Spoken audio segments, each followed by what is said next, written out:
Bunbury. Pasé un semestre en la Universidad de Nueva Gales del Sur y me encanta Sydney.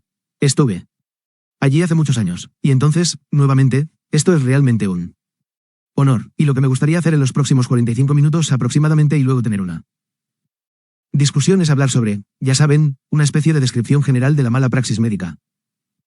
Y hablaré sobre el sistema de los Estados Unidos. Hice una breve investigación sobre Australia y ciertamente hay algunas diferencias, pero también algunas similitudes, pero esto te dará una idea de lo que está pasando aquí. Quiero hablar sobre la seguridad específica del paciente y los riesgos de mala praxis en neonatología. El objetivo final es demostrar formas de mejorar la seguridad, minimizar los riesgos y prevenir mejor las demandas por mala praxis. Así que me gustaría comenzar brevemente con una visión general de la mala praxis en los Estados Unidos. La Asociación Médica Estadounidense sigue este tema muy de cerca y hay algunas estadísticas al respecto. Ya sabes, aproximadamente la mitad de los médicos de 55 años o más han sido demandados. Tengo 56 años. Y luego, como puedes ver en este epígrafo, cuando miras el resultado de las demandas, puedes ver que la mayoría, casi el 65%, terminan desestimadas. Aproximadamente una cuarta parte se resuelve, lo que significa que hay un pago a la parte lesionada y aproximadamente el 10% va a juicio o mediación. Y cuando los casos van a juicio, la defensa en realidad ganará. Gran mayoría de las veces, probablemente alrededor del 90%. Pero en el sistema de Estados Unidos, cada parte paga sus propios costos de defensa. Y cuando hablamos de casos de lesiones de nacimiento de tipo neonatal, pueden ser muy costosos porque hay muchos expertos diferentes, y eso realmente suma. Tienes, ya sabes, neonatólogos, pediatras, obstetras, radiólogos, neuroradiólogos, neurólogos y patólogos placentarios, y realmente puede costar fácilmente $100.000 defenderse y aún más si llega a juicio. Cuando piensas en mala praxis, muchas veces piensas que son los neurocirujanos y los obstetras los que realmente se ven afectados, pero en verdad, los pediatras tienen el promedio de pago más alto de todas las especialidades, y los costos de defensa también son más altos. Y también pueden ver en la esquina inferior izquierda que los pagos promedio para bebés y neonatos son mayores que los de los bebés y niños mayores combinados.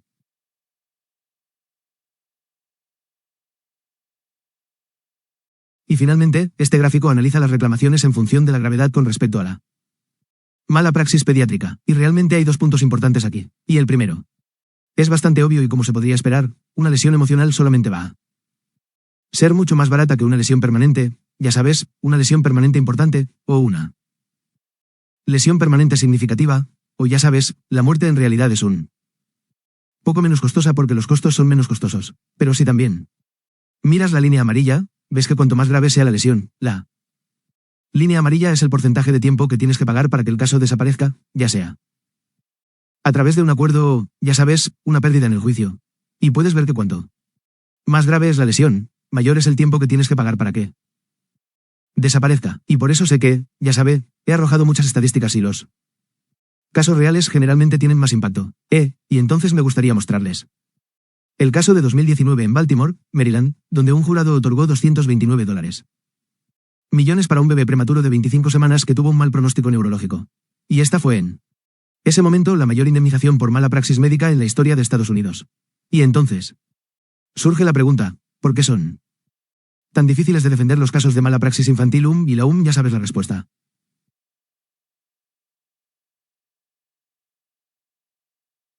Realmente se ven esto y obtener la foto. Y ya sabes que los bebés son lindos. Se supone que tener un bebé debe ser una ocasión de alegría, ¿sabes? Cuando la abuela muere en la UCI, cuando tiene 95 años, la gente lo entiende. La gente no entiende que algo puede salir mal con él bebé. Y entonces, si hay, bueno, ya sabes, oye, veo todas esas historias de milagros en las noticias y puede salvarla. Y por eso sabemos, por supuesto, que los medios de comunicación se centran en los bebés milagrosos.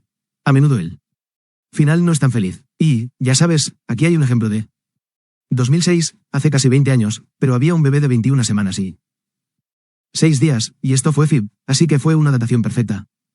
Y el bebé sobrevivió 283 gramos al nacer, Amelia Taylor. Y esto, ya sabes, apareció en las noticias nacionales y, ya sabes, eso es lo que la gente espera cuando piensa en un bebé prematuro. Y, de nuevo, puedes entender por qué las personas no médicas tienen expectativas tan altas. Este es uno de mis estudios favoritos. Se publicó en el New England Journal of Medicine, donde simplemente vieron la televisión y dijeron, ¿con qué frecuencia funciona la RCP en la televisión? Y es algo que probablemente hayas visto en la televisión, cuando las Personas reciben RCP, ya sabes, tosen un par de veces, se sientan y están bien, y esas son, en cierto modo, las expectativas del público, y en realidad son los jurados, que son gente común y no médicos, quienes en última instancia toman las decisiones en estos casos de mala praxis médica. Entonces, ¿qué es lo que hay que probar cuando alguien alega mala praxis? Y creo que esto es similar en Australia, pero estos no son casos criminales, estos son casos civiles, así que la carga, no es la misma en primer lugar. Así que hay 4 elementos, y lo primero que tienes que demostrar es que tenías un deber. Entonces, sabes que estás de guardia para cubrir el trabajo de parto y te llaman para un parto. Usted tendrá un deber, ya sabe, hacia ese paciente. Habrá una relación médico-paciente. La siguiente carga es demostrar que hubo una violación del estándar de atención, de modo que de alguna manera incumplió ese deber al no practicar según el estándar de cuidado del que hablaremos. El siguiente elemento es que el daño que usted ha causado, la violación del estándar de cuidado, tiene que causar un problema, y luego finalmente hay que mostrárselo al demandante, y la carga de demostrar todo esto recae sobre el demandante. Tienen que demostrar que ese problema produjo daños mensurables. Y entonces, de nuevo, el deber es, de nuevo, alguien tiene un cronograma y estás cubriendo el NICU que tienes, esa relación realmente la batalla principal en la mayoría de los casos de mala praxis médica es sobre el incumplimiento y la causalidad. ¿Y entonces cuál es el tipo de estándar de atención? ¿Cuál es el cuidado que se espera que usted brinde? Y el estándar realmente se conoce como una especie de cuidado razonablemente prudente. Entonces, se supone que debes actuar como un neonatólogo similar con buena reputación y usar el mismo tipo de cuidado, diligencia y juicio aplicando, ya sabes, tus habilidades para cuidar. Así que legalmente no tienes que ser perfecto, no tienes que ser el mejor neonatólogo del mundo. Se supone que debes actuar como lo haría un neonatólogo razonablemente prudente en circunstancias similares. Pero hay algo que es muy importante y lo veo todo el tiempo, cuando la gente habla sobre él. Estándar de atención, ¿sabes? Es un concepto legal, ¿verdad? Esto es algo que se aplica a los patrones de hechos específicos del caso en el litigio. Los abogados del demandante, como usted sabe, van a alegar que usted se apartó de un estándar de atención aceptable. Su defensa será: no, cumplí con el estándar de atención. Y como señalé, los jurados están compuestos, ya sabe, por personas de la calle que no son médicos y no saben qué habría hecho un neonatólogo razonablemente prudente. Y entonces se utilizan testigos expertos para explicarlo al jurado, y hay mucha variabilidad en los Estados Unidos en la calidad de los testigos expertos. Y les mostraré un ejemplo de lo que considero un testimonio atroz.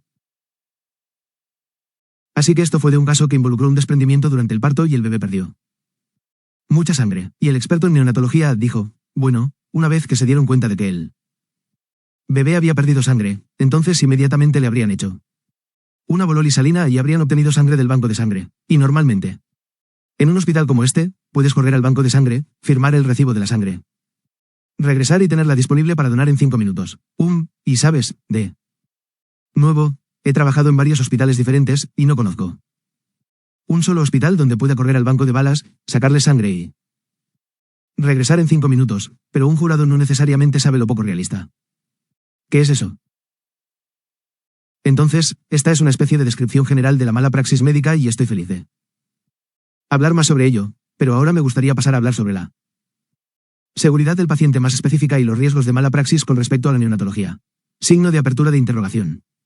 ¿Y entonces qué es lo diferente en los bebés? Ya sabes, hemos mencionado algunos de ellos, pero hay una serie de cosas en neonatología que aumentan el riesgo de errores y demandas por mala praxis. En primer lugar, no podemos obtener un historial de nuestros pacientes. Número 2. Algunos de los errores más frecuentes en el diagnóstico conducen a lesiones graves y permanentes, como meningitis y problemas en la sala de partos. Ya sabes, la razón por la que estos casos son tan caros es que el costo de la atención a lo largo de la vida puede ser asombroso, ya sabes, Y entonces, ya sabes, si tienes un bebé con parálisis cerebral que necesita atención las 24 horas del día, los 7 días de la semana, tiene un trauma que suma millones de dólares.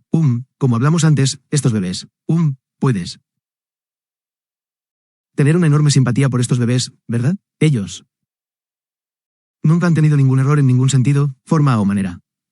A menudo no hay una relación previa, ya sabes, entre médico y paciente. Las familias tienen que depositar su confianza en alguien que no conocen. En realidad, varias personas vinieron durante las vacaciones. Siempre hay, ya sabes, muchas personas diferentes que Cubre las fiestas. Tenemos estancias muy largas. De hecho, en nuestra unidad tenemos 3 bebés que celebraron su primer cumpleaños. Estos bebés reciben múltiples medicamentos que están empaquetados y son para adultos, y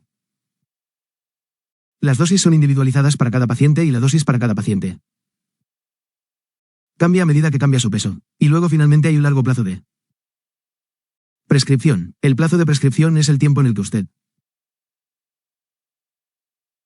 tiene para presentar una demanda. Y en Ohio son 20 años para los recién nacidos porque tienen 2 años desde el día en que lo saben, hasta que cumplen 18 años, que es cuando se convierten en adultos.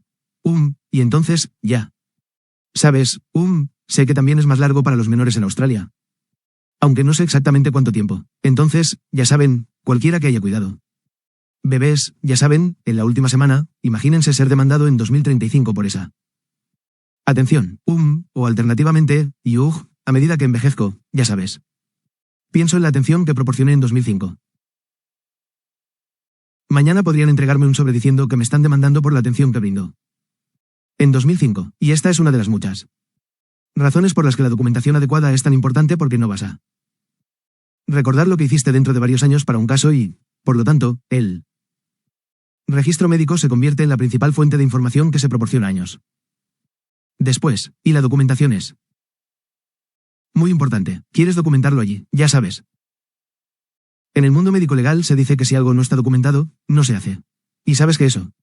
Por supuesto, no es cierto. No podemos documentar cada cosa que hacemos en el Estado, pero nuevamente, el registro será la fuente de información más importante cuando estos casos lleguen a litigio años después.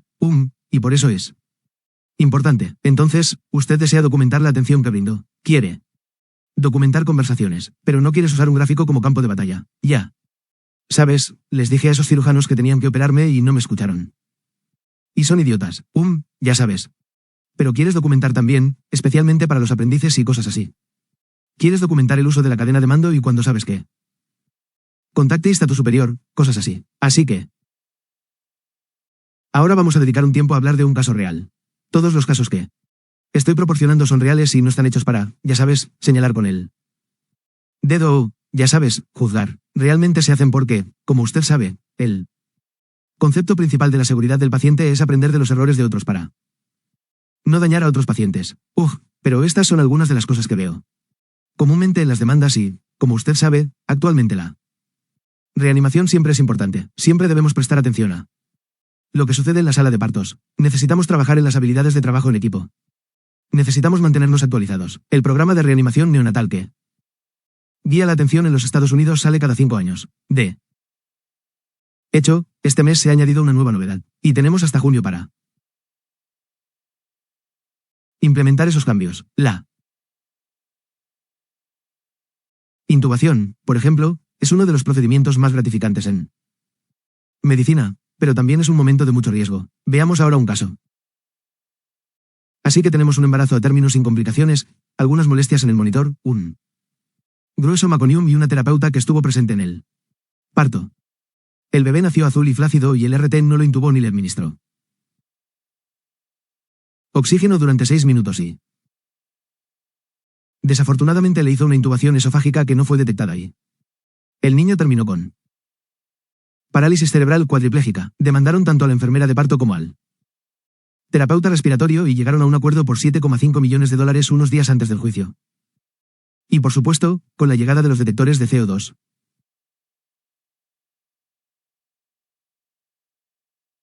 Esto no es realmente, no se puede dejar un tubo en la posición incorrecta, y esto sucede. Intubar a bebés no es fácil, y también lo uso para ventilación con presión positiva. Esto es de otro caso. En realidad, se puede ver el tubo endotraqueal y el aire desde el extremo del tubo endotraqueal yendo directamente al estómago. Y este fue otro caso en el que el tubo quedó así durante horas. Y además, y no voy a insistir en este punto, pero ya sabes, los aprendices son mucho menos hábiles en la intubación de lo que solían ser, obtienen muchos menos intentos, y sabes que no es una violación del estándar de atención perder una intubación. Pero sabes desde un punto de vista clínico, de seguridad del paciente y legal, que eso está bien, pero si el Tubo está en el esófago, tienes que reconocerlo y sacarlo.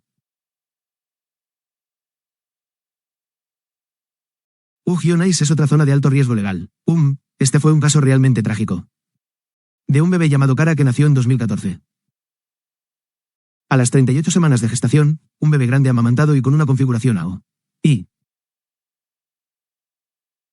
La mamá había tenido un bebé anterior que requirió fototerapia. Sacaron un Billy a las 2 horas de vida que estaba elevado. Eran las 5,5. No hicieron nada al respecto. Las enfermeras simplemente documentaron ictericia. Y el bebé se fue a casa a las 49 horas de vida con un seguimiento durante 10 días después. Así que enviaron a casa el 6 de junio diciendo, nos veremos el 16.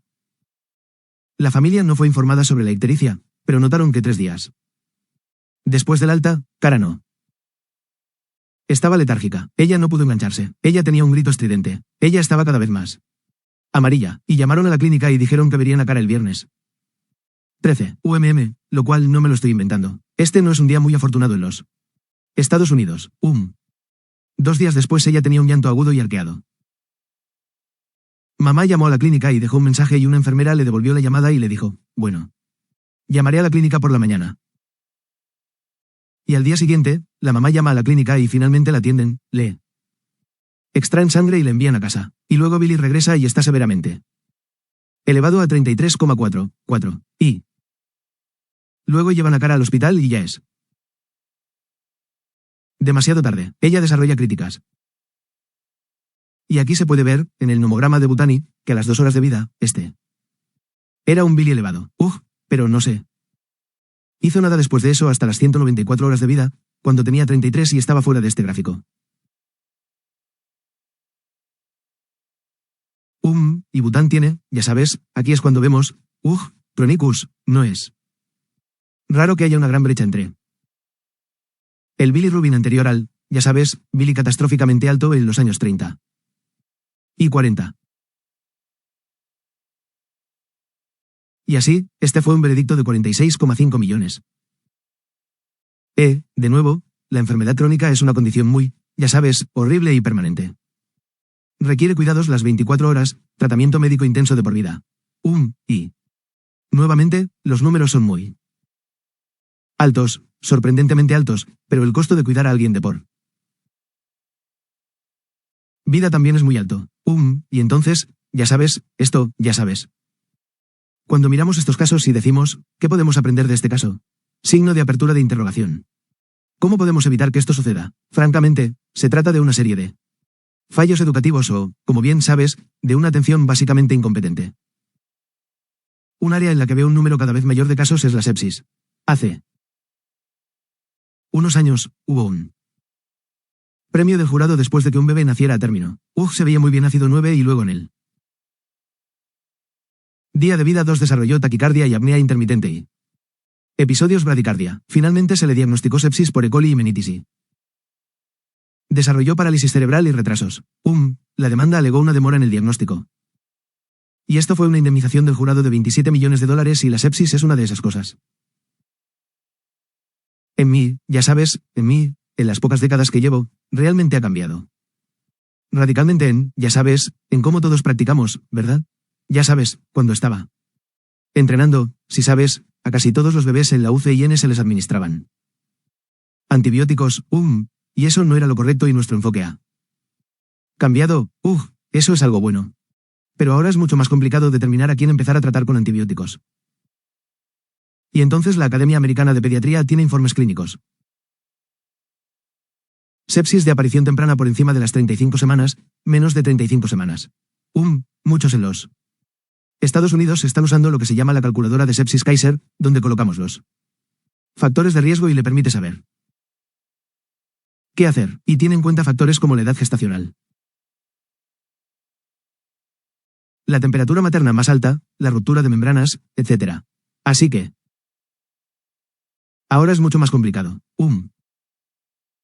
Pero también a mí me preocupa a veces que se haga demasiado hincapié en que los médicos en formación consideran que los antibióticos son malos, ya. Sabes que los antibióticos salvan vidas y tenemos que saber cuándo administrarlos.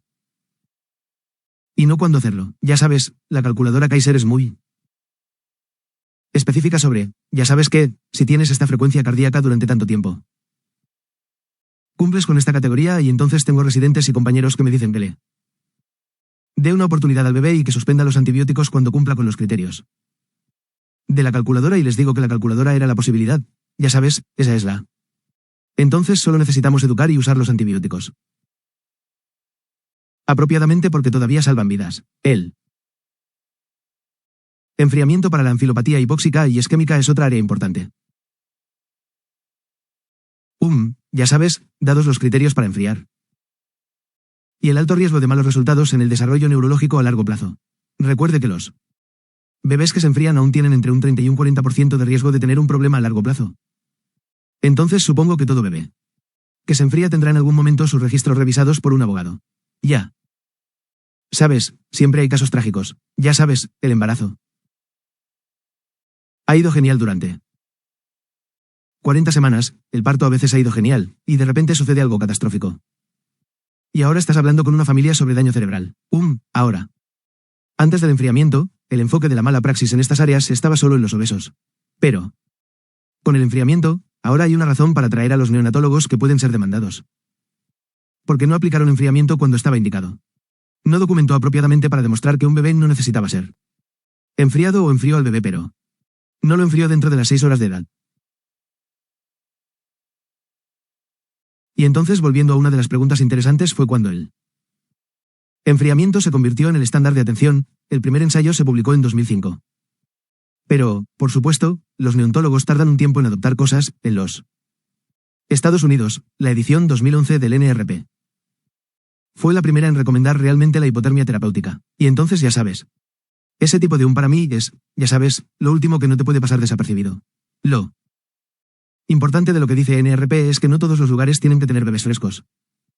¿Verdad? Se requieren equipos especializados y, ya sabe, consultores especiales para hacerlo. No todo el mundo tiene que enfriarse, pero si trabajas en un hospital que no enfría a los bebés, entonces tienes que tener relaciones. Y un umbral bajo para transferir a un bebé que pueda ser candidato para el enfriamiento, porque si demoras eso, es posible que no puedas enfriarlos en 6 horas.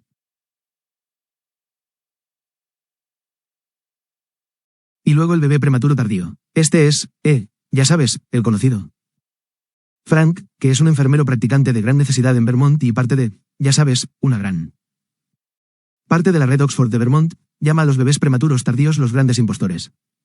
Si miras aquí verás que en realidad hay 3 gatos y un perro. Ya. Sabes, estos bebés parecen bebés nacidos a término. Solían llamarse de corto plazo. Muchos de ellos, ya sabes, tenemos 35 y 36 semanas en nuestra sala de recién nacidos normal. Tienen, ya sabes, riesgo de sufrir hipoglucemia, resfriados y dificultad respiratoria. Pueden tener, por ejemplo, sepsis, ictericia, apnea, mala alimentación. Entonces, ya sabes, realmente necesitan ser vigilados más de cerca mientras están en la sala de recién nacidos y en el hospital y tener un seguimiento apropiado antes del alta. Y luego la última es una categoría bastante amplia, pero es muy importante en la medicina moderna esta idea de seguridad, ¿verdad? Simplemente estamos cuidando a pacientes cada vez más enfermos y brindando atención en un entorno muy complicado. Y ya sabes, este es, ya sabes, un paciente típico de CMO. Y solo mira el equipo y las pantallas que necesitan ser monitoreadas. Y entonces, ya sabes, realmente tenemos que prestar atención a, ya sabes, la atención que brindamos, ya sabes, y muchas de estas se pueden dividir en varias categorías diferentes. Bueno.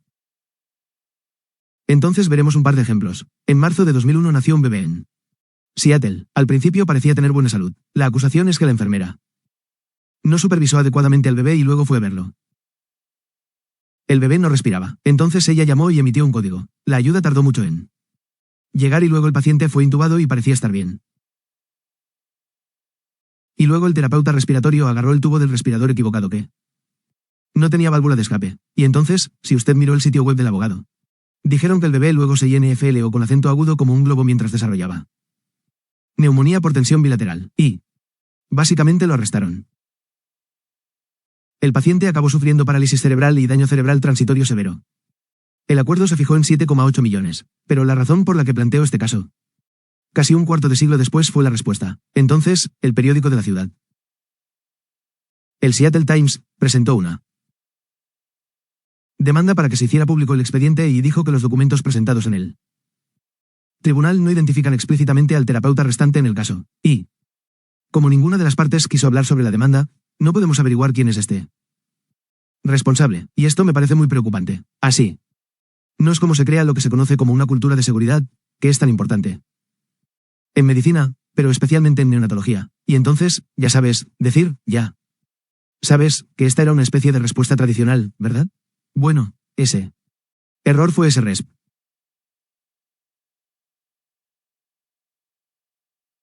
Y ahora reconocemos que eso no es cierto, que la mayoría de los errores o problemas de sistema sí.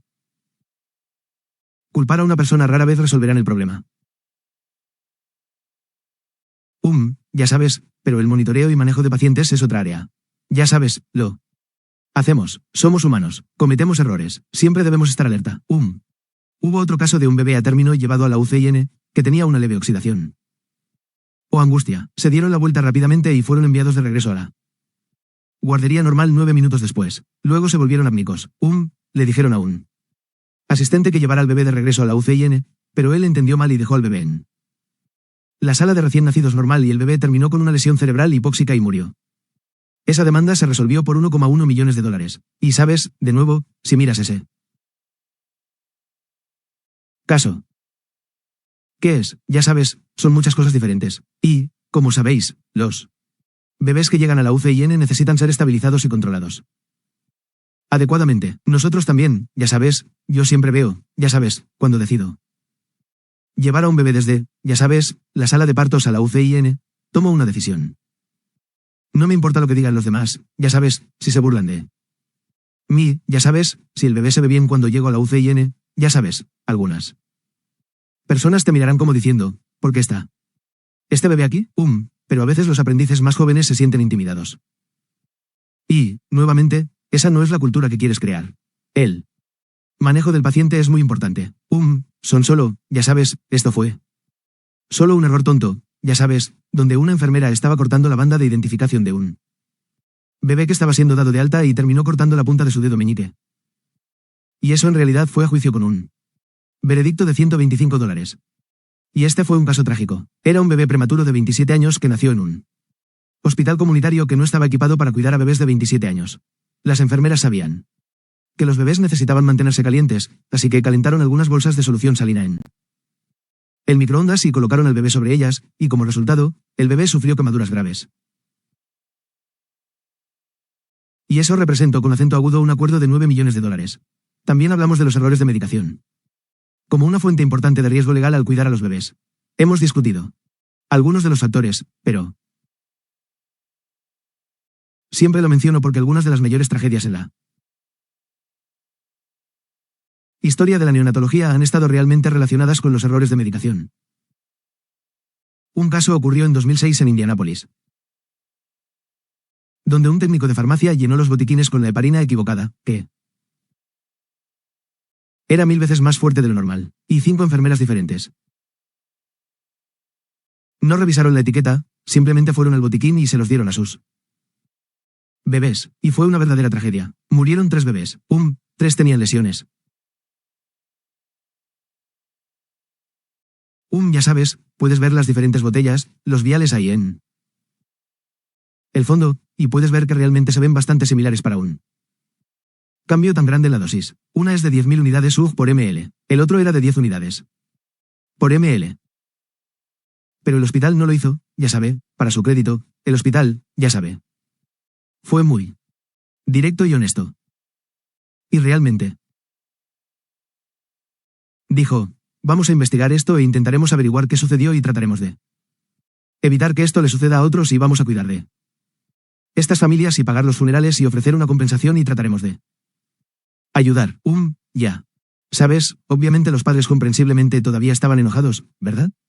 Una de las mamás era una bebé hermosa. ¿Por qué los metodistas tuvieron que matar a mi bebé? ¿Por qué? Y la respuesta, por supuesto, es muy compleja. No hay una respuesta sencilla sobre por qué ocurren los errores. Este es un artículo de Neo Reviews de, ya sabe, 2008, que habla sobre cómo las UCIN son sistemas adaptativos complejos y Generalmente, cuando un error llega al paciente, es una serie de cosas que tienen, ya sabe, el modelo de queso suizo, que las cosas se han alineado. El Hospital Metodista realizó una serie de cambios y, ya sabe, eliminaron esos viales por completo de su sistema. Ponen validación y educación. Pero lo más importante es que no despidieron a nadie. Y sabes que eso fue un cambio. Respecto del enfoque habitual, habría sido algo como bien, despedimos a esas enfermeras, ya. No tenemos problemas. Y también tenemos que entender el costo que estos errores tienen y las demandas por mala praxis también para los médicos y enfermeras y todos los profesionales de la salud involucrados en la UCIN cuando se cometen errores. Los han llamado la segunda víctima. Tienes que hacerlo, ya sabes, es muy difícil entenderlo. Y la forma en que los apoyamos también es importante. Esta es Kim Hayat, enfermera de cuidados intensivos pediátricos.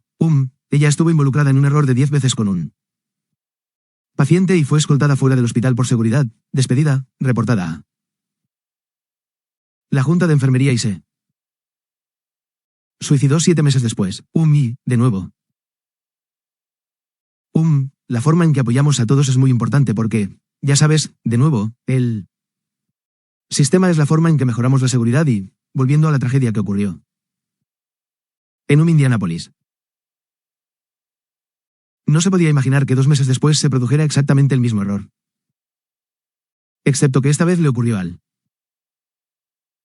actor Thomas Dennis Quaid, y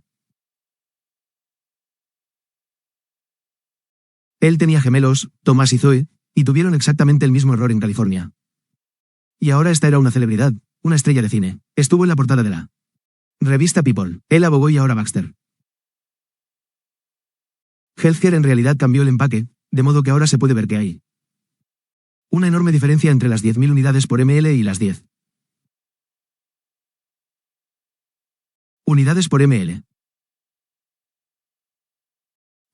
También hubo una demanda involucrada. Afortunadamente, a los gemelos les fue bien, pero también hubo, ya sabes, algunos pagos. Entonces, en la última parte de la charla, solo quiero hablar sobre cómo podemos mejorar la seguridad, minimizar la responsabilidad y prevenir mejor las demandas por mala praxis.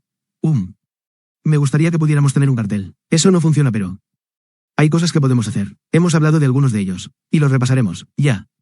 Sabes, la documentación de la que hemos hablado es de suma importancia, mantenerse actualizado es muy importante, ya sabes, la literatura de conferencias, ya sabes, de nuevo, el NRP cambia cada 5 años para la reanimación, ya sabes.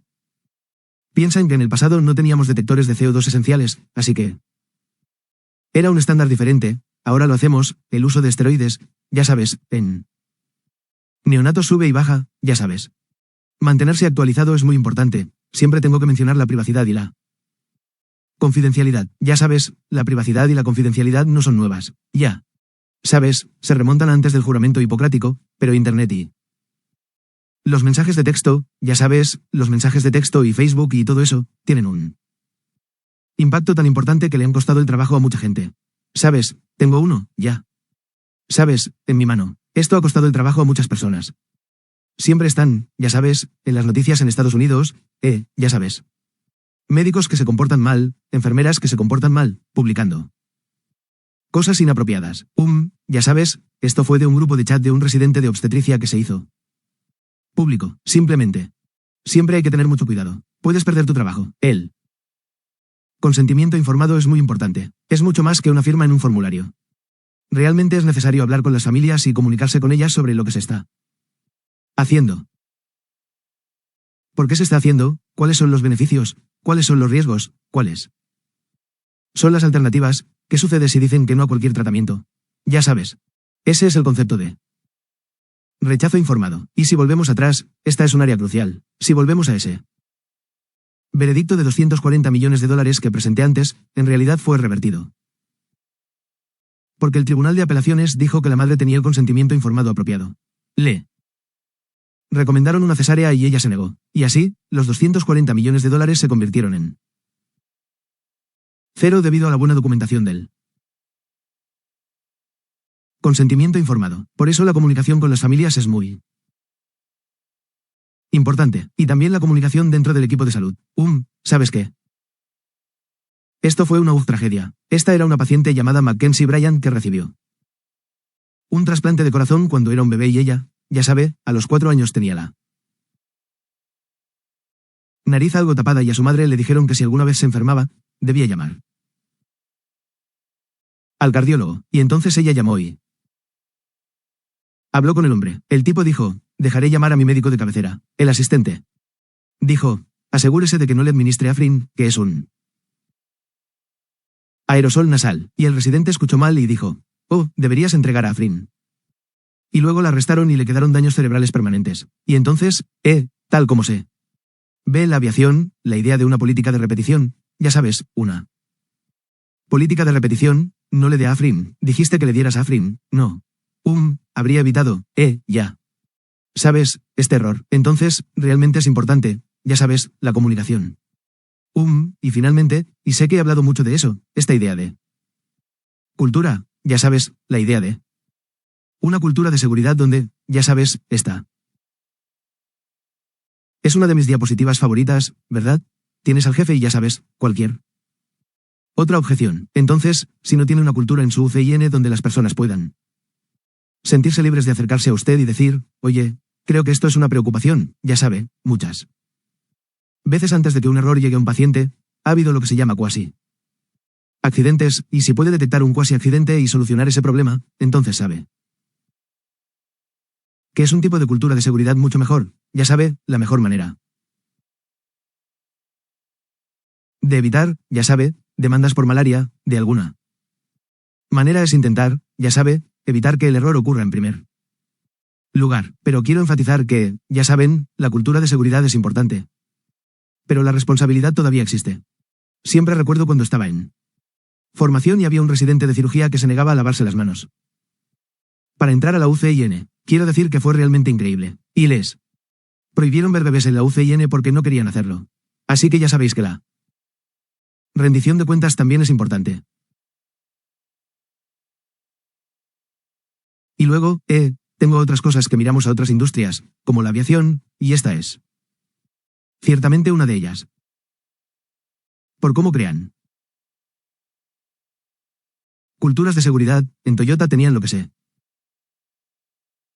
llama el cordón de seguridad, que permitía que cualquiera en la línea de ensamblaje se detuviera y dijera, hay un problema de calidad aquí. Y luego tengo un par de libros que siempre recomiendo. Entonces el capitán Salzberger, si recuerdas, había un avión que chocó contra una bandada de pájaros al despegar, perdió ambos motores y el avión aterrizó en el río Hudson en Nueva York y todos sobrevivieron. Y en ese libro habla de que no fui solo yo, fue la sesión informativa de seguridad que tuvimos. Antes, era la simulación de aterrizaje en un río. Sabes que hubo muchos factores diferentes, fue un esfuerzo de equipo, y creo que es un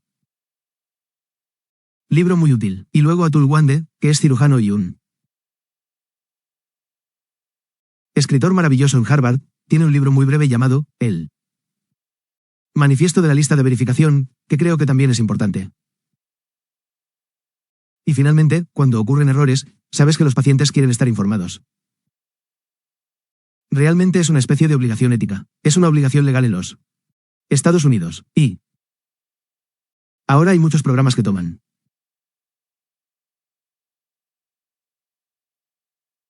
como ejemplo la Universidad de Michigan, donde, cuando hay un mal resultado, lo analizan y, si ven que tuvieron la culpa, irán de manera proactiva a la familia y le dirán que hicieron algo que no estaba a nuestro nivel y les ofrecerán una compensación por adelantado. Y, una vez más, descubrieron que sus gastos legales, que pueden ser bastante significativos, se redujeron a la mitad. Y, de nuevo, esto simplemente ayuda a crear ese tipo de seguridad, ya. ¿Sabes? Porque los errores no siempre van a ocurrir, y parte de ello es cómo respondemos cuando suceden. Y sabes, debo revelar que yo, ya sabes, yo también soy padre de un niño en la UCIN. Ella es mi esposa Christy, que es enfermera especializada en lengua y literatura inglesas, ENL. Ese es nuestro primogénito, que tiene 32 semanas y está a punto de cumplir 13. Y al estar del otro lado, uno se da cuenta de lo importante que es que el equipo conozca a su bebé y de lo importantes que son realmente todos los problemas de seguridad. Y puedes ver que ahora se le han unido un hermano y una hermana menores y le está yendo bien. Así que realmente ha sido un placer dar esta charla y espero con interés el debate y cualquier pregunta que puedan tener. Gracias, John, eso estuvo genial. Una vez más, realmente disfruté mucho de este resumen. Nuevamente, comenzaste con las estadísticas de Estados Unidos. Ya sabes cuán grande es el problema y tienes ese informe de responsabilidad médica que creo que es increíble porque no estoy seguro de si tenemos eso en Australia con los resultados de lo que pensé que era un trimestre interesante. Casi como descartado o dejado de lado. Luego, usted habló de 2 casos. Y los explicó con humor. Pero muy importante, las expectativas del público, que son muy diferentes a nuestras propias expectativas, y luego pasó a muchos casos y explicó el proceso, ya sabe, deber de cuidado, incumplimiento del deber, causalidad, sobre lo cual tengo algunas preguntas que se aplican a la neonatología, y terminó diciendo cómo podemos romper este círculo, que tiene que ver con la seguridad, la gestión de incidentes, la notificación de esos incidentes y volver a ello. Así que, muchas gracias por esta descripción general. No hay preguntas en el cuadro de texto, pero voy a preguntarle a Nick. Nick, ¿tienes alguna pregunta para empezar? Bueno. Entonces me desenmascararé. Lo siento. Realmente no hay preguntas, más comentarios. Y creo que, ya sabes, mi experiencia sería muy similar a la de Jonathan. Obviamente hay diferencias bastante importantes en el contexto australiano. Quiero decir, cuando vaya a juicio. Aquí, casi nunca habrá jurado. Siempre sería un juez. En términos de cosas, quiero decir, creo que una de las cosas que quiero decir, ya sabes, mencionaste la calidad de algunas de las cosas que pasan por opinión de expertos. Y creo que ese es un tema que realmente me preocupa. Porque, ya sabes, si ellos pueden presentar cualquier tipo de caso, en realidad pueden llevarlo a cabo. Y presionar para una defensa hasta el punto en que tienen que afrontar los costos de un juicio y luego realmente impulsar el caso a partir de ahí. Y no estoy seguro de que haya otra forma de evitarlo que refutar esas opiniones. Pero creo que ese es un problema real y una de las cosas que considero un desafío constante es cómo comunicar la influencia del sesgo de retrospección en la forma en que las personas ven algo. Estás juzgando a personas con conocimiento de un resultado que las personas que toman las decisiones no sabían que iba a suceder. Y creo que muchas opiniones de expertos en realidad no abordan ese tema. Y supongo que, fundamentalmente, no sé. Aborda porque, ciertamente, en Australia asumimos el compromiso de que, en realidad, nuestro deber es representar una opinión independiente ante el tribunal. No somos responsables ante una otra parte. Y me entristece decir que no creo que todos los expertos realmente se comprometan, pero no lo cumplen. Y creo que esa es una de las cosas que me preocupa. La otra cosa es que de vez en cuando ves casos en los que hay un mensaje de seguridad del paciente muy importante. Y creo que Jonathan, la forma en que lo presenta así. Sabes que hablar de ello es algo muy importante, pero realmente no tenemos un mecanismo para difundir ese mensaje de seguridad y ciertamente he tenido casos en los que he dicho, mira, esto tiene cosas de seguridad general muy importantes, ya sabes. ¿Qué podemos hacer para realmente publicitarlo o simplemente difundirlo? Y no hay absolutamente ningún interés por parte de los abogados en hacerlo. Y realmente no creo que los abogados estén tan interesados en la seguridad del paciente porque claramente la inseguridad del paciente es lo que los mantiene ganando dinero. Y esa es una de las cosas que me preocupa, es que realmente no tenemos un mecanismo para comunicar esas cosas, en términos de las situaciones específicas que veo, las cosas que agregaría a la lista que usted tiene, no creo que hayamos visto aún tantas demandas en torno al inicio de la hipotermia. No he visto muchos de esos, pero lo que veo cada vez más son casos que giran en torno a bebés que se encuentran al límite de su viabilidad. Ya sabes, 23 o 24.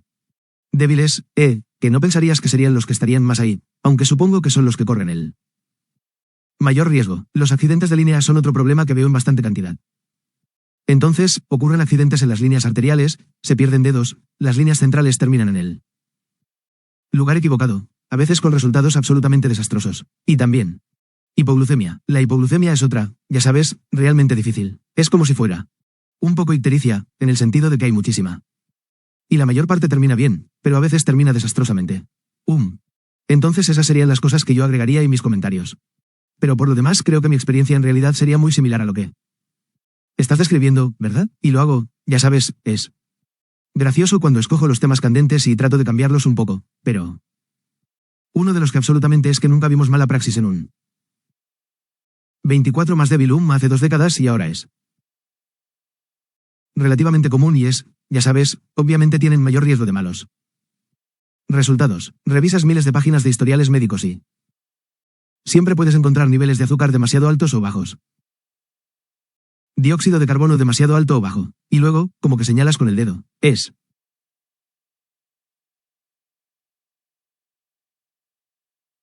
interesante. Los pediatras, y fui presidente del Comité de la Academia Estadounidense de Pediatría sobre responsabilidad médica y gestión de riesgos, lo intentamos. Hay algunas organizaciones como la de neurología, por ejemplo, donde expulsan a alguien que dice que está dando un testimonio atroz. No te llames colega, pero uno de los problemas es que simplemente dicen que sí porque no quieren que sepas la verdad, y estoy diciendo la verdad. No tiene eso, pero el otro grupo de medicina de emergencia, en realidad, lo que hacen es tomar lo que llaman testimonio atroz y publicarlo. Publicar la transcripción en línea para que todos la vean, y eso es otra cosa que pensé que era bastante efectivo. Nombre y vergüenza. Sí, básicamente, bueno, sí, pero en Australia también falta difundir la información para tener una visión general de lo que está sucediendo realmente y cuál es el resultado. Creo que necesitamos más claridad y conocimiento de lo que está sucediendo realmente. Nuestros empleadores nos han advertido.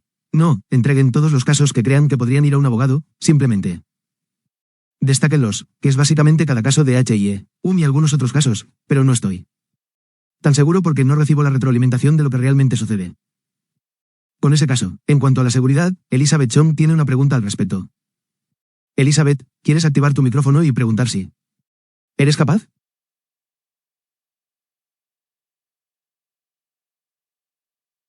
Quizás no. Haré la pregunta para Elizabeth. ¿Se trataba de algún consejo sobre el equilibrio entre tratar de no llevar a cabo una caza de brujas y mejorar los sistemas para reducir errores versus asegurar que la gente no llame algo un error del sistema por corrección política o actualidad? Un poco de lo que acabas de discutir sobre qué consejo podemos encontrar ese equilibrio entre decir que esto es un error del sistema o reconocer el verdadero error del sistema. Y ese es un muy buen punto de nuevo. Esa es parte de la razón por la que también puse la diapositiva de responsabilidad, es que hay enfermeras que toman medicamentos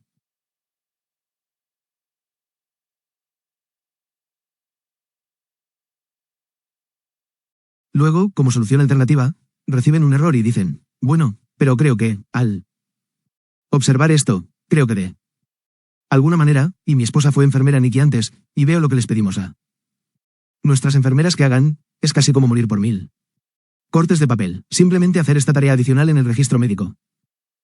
Solo te toma 5 segundos, pero si lo haces, si sumas 5 segundos 30 veces al día, Michelle Walsh y yo publicamos un artículo sobre la fatiga de alarmas, cuando nos mudamos a nuestra unidad de paciente único. Teníamos alarmas altas y bajas que llegaban a las placas de enfermería y recibían 13.000 alarmas por turno, lo cual no se puede saber, así que creo que el equilibrio es difícil. Pero realmente se reduce a tener un liderazgo involucrado en él día a día y tratar de resolver, ya sabes, ¿qué esperamos que haga nuestra gente, ya sabes, y dónde están las razones por las que están tomando un atajo, por qué lo están haciendo y eso es, no sé si eso es exactamente lo que estás buscando, pero realmente es porque sabes que la calidad y la seguridad son, ya sabes, y hay grupos como Vermont Oxford Network y otros que realmente están tratando de mejorar la calidad compartiendo información y diciendo que esto es lo que creemos que ayudará y ya. ¿Sabes? Y eso es solo tratar de explicar eso y tomarse el tiempo para tener. Tú, ya sabes, no sé cómo es en Australia, tenemos mucha rotación de enfermeras hoy en día, tenemos muchas enfermeras más jóvenes que no tienen la misma cantidad de experiencia que solían, así que no puedes, tus expectativas tienen que ya Sabes, no puedes dar una enfermera en su primer un día a un bebé con ECM y dices: oh, no sabes lo que estás haciendo. Sí. Bien, es un equilibrio difícil entre, ya. Sabe, tener a una enfermera nueva y brindarle lo que son nuestros estándares de atención aquí versus una enfermera muy experimentada que realmente toma una decisión individual o el médico no tiene en cuenta la decisión individual sobre un bebé que podría ser incluso mejor para el bebé en lugar del estándar de atención. Creo que esa variación es típica de la medicina. Usted se adentró un poco en la causalidad, ya sabe, la causalidad y el efecto de la ley y lo que significa. Y observe que en muchos de sus casos hubo errores claros. Hay cada vez más casos en los que hay una zona gris, ¿no es así? Es así, sí. Un bebé de 22 semanas desarrolla una hemorragia intraventricular, VIH, o si un bebé de 24 semanas desarrolla una IVH. Solo porque nació a las 24 semanas o incluso si todo salió perfecto. ¿Cuál es la causalidad? ¿Cómo debemos gestionar esto? Sí, tengo buenas intenciones, te diré una cosa. Quiero decir, Jai es un gran ejemplo. Porque sabes que tienes 6 horas para poner al bebé en una manta refrescante y no tienes toda la información. No tienes la patología placentaria. No tienes toda la historia materna. No tienes la resonancia magnética. No tienes la función hepática probada a las 24 horas, ¿sabes? Entonces, ya sabes que esa es parte de la razón por la que la Academia Estadounidense de Pediatría y el Colegio Estadounidense de Obstetras y Ginecólogos tienen una monografía completa sobre el tema. Y dicen que se debe llamar neonatal y cefalopatía. Hasta que el hecho de que un bebé esté deprimido al nacer y tenga malos partos no significa que sea culpa del obeso porque algo salió mal durante el parto. Podría haber sufrido un derrame cerebral hace 2 semanas. Pero ¿cómo documentamos? Ya sabes. Veo que muy rara vez veo buena documentación 4 días después, viéndolo todo ahora. Pensamos que esto ocurrió en este momento. Ya sabes, juntando todo. Esto fue claramente un derrame cerebral en el útero que ocurrió una semana antes. Entonces, la parte causal realmente requiere más documentación de la que generalmente no hacemos. Y sabes si es que puede ser complejo. Ya sabes que la genética es ahora una rama relativamente nueva, pero he visto algunos casos donde sabes que un mal resultado se atribuye al obstetra y luego no. Esta fue una causa genética, no tuvo nada que ver. Pero eso es lo que hago. La causalidad puede ser muy, ya sabes, muy difícil.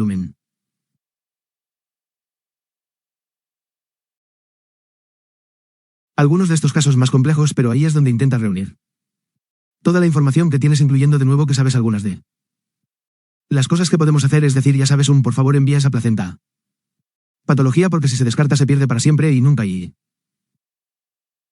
muchos pueden ser gases del cordón umbilical también. Sabes si tienes una arteria en el gas del cordón umbilical puede darte mucha información que no tendrás si no los envían. Resaltas 2 cosas ahí. 1. Pensé que era muy importante para nosotros escribir un diagnóstico diferencial. No solo uno de ellos de lo que creemos que es, sino escribir realmente las opciones. Y hemos explorado y hecho la prueba para incluir o excluirlos a todos. Podría ser un buen comienzo. Y usted resalta el hecho de que de hecho usted conoce particularmente opiniones de expertos de los demandantes. Usted sabe que ellos pueden garantizar hasta el momento cuán preciso, usted sabe, un nacimiento y un nacimiento más temprano podrían haber evitado este high, lo cual encuentro muy desafiante de manejar con ese tipo de certeza. Tenemos nuestras incertidumbres al tratar estos casos, sin duda.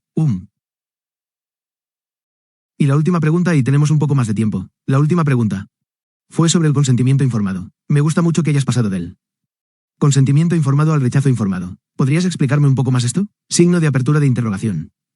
¿Qué tenemos que hacer? Seguro. Y en realidad, hay un caso muy conocido en el mundo legal que involucraba a una mujer.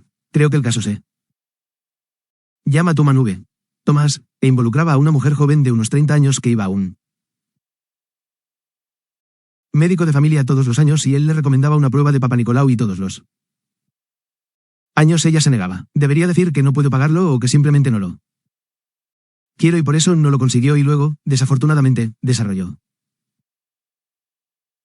cáncer de cuello uterino y murió y sus hijos, que tenían niños pequeños, demandaron al médico de cabecera y el